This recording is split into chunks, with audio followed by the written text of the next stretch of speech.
Hoje a gente vai mergulhar num tema bem profundo, sabe? A fidelidade de Deus, aquela que não falha.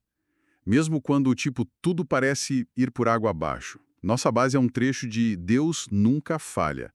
Descanse na fidelidade divina. E ele já começa com aquela pergunta, né? Aquela que fica na cabeça. E será que Deus está vendo mesmo o que eu estou passando? Sim, essa pergunta é bem comum, né?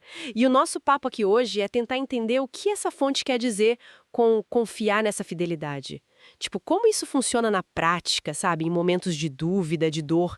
E a resposta do texto é bem direta ao ponto. Sim, ele vê. E mais do que isso, ele nunca falha. É forte isso. Pois é. E o texto aponta uma coisa interessante sobre nós, né? Essa mania que a gente tem de querer dar conta de tudo sozinho. E aí veio a frustração, claro. É nesse ponto que a fonte traz Lamentações 3, versículos 22 e 23. Aquela passagem sobre as misericórdias que se renovam e a grande fidelidade de Deus. Parece ser a chave de tudo ali.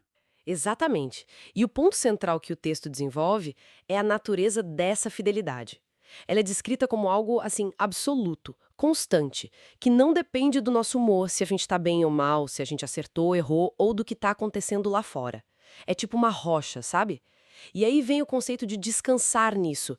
E o texto vai um pouco além do simples confiar. É interessante. Como assim, além de confiar? O que seria esse descansar? Então, o texto apresenta esse descansar não como algo passivo, mas como uma ação. Uma ação de rendição mesmo, de entregar o controle.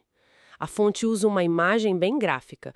Parar de lutar com as próprias mãos e entregar o controle a quem nunca perdeu uma batalha. Entende? Não é largar tudo, mas escolher onde colocar a confiança. É sair da nossa limitação para depender de algo maior, né? Entendi. Faz sentido. E isso conecta bem com o jeito que o texto fala das estações difíceis, né? Aquelas fases que parece que nada dá certo, porta fechada, oração sem resposta aparente. Mas a fonte insiste que, mesmo aí, Deus continua no trono. E mais, que ele estaria agindo nos bastidores. Essa ideia de uma ação que a gente não vê é central, né? Com certeza. E é talvez a parte que exige mais fé, né? Pela perspectiva do texto, claro. Porque essa ação nos bastidores, ela não vem com um comprovante na hora. A confiança, nesse caso, é depositada na natureza de Deus, como o texto o descreve. Soberano, ativo. A ideia é que a falta de evidência visível não significa falta de ação. É um desafio, né? Totalmente. E essa confiança vai além, né? O texto diz que Deus pode não só cumprir o que prometeu, mas também restaurar o que foi perdido e até superar nossas expectativas. Aquele fazer infinitamente mais. Isso tem a ver com o tempo certo de Deus, que a fonte menciona. Aquela frase, Deus nunca chega atrasado e também nunca erra. Isso mesmo, essa noção do timing divino é apresentada quase como um remédio para a ansiedade da espera, sabe? Se a fidelidade é constante e o tempo é perfeito, segundo o texto, então esperar não é um tempo perdido. Vira parte de um processo que tem um propósito, mesmo que a gente não entenda na hora. A dificuldade é aceitar esse tempo quando ele não bate com o nosso relógio, né? Pois é, essa é a parte difícil.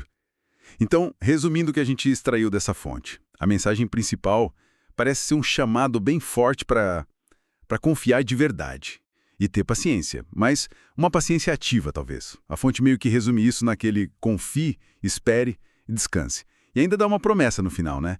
De que no tempo certo o que ele prometeu vai se cumprir. Exato, a essência é essa, usar a constância divina como uma âncora mesmo, no meio das ondas da vida.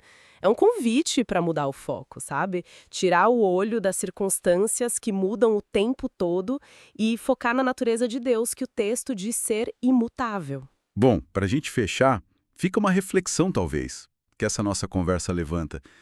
Se essa fonte descreve a fidelidade de Deus como algo tão firme que não depende de como a gente está ou do que está acontecendo, como será que essa visão poderia, na prática mesmo, mudar o jeito que uma pessoa encara aqueles longos períodos de espera ou aquelas pancadas inesperadas da vida? Fica aí para pensar, né? Ótima provocação final. Como essa perspectiva impactaria a vivência da diversidade, né? É algo para cada um refletir mesmo.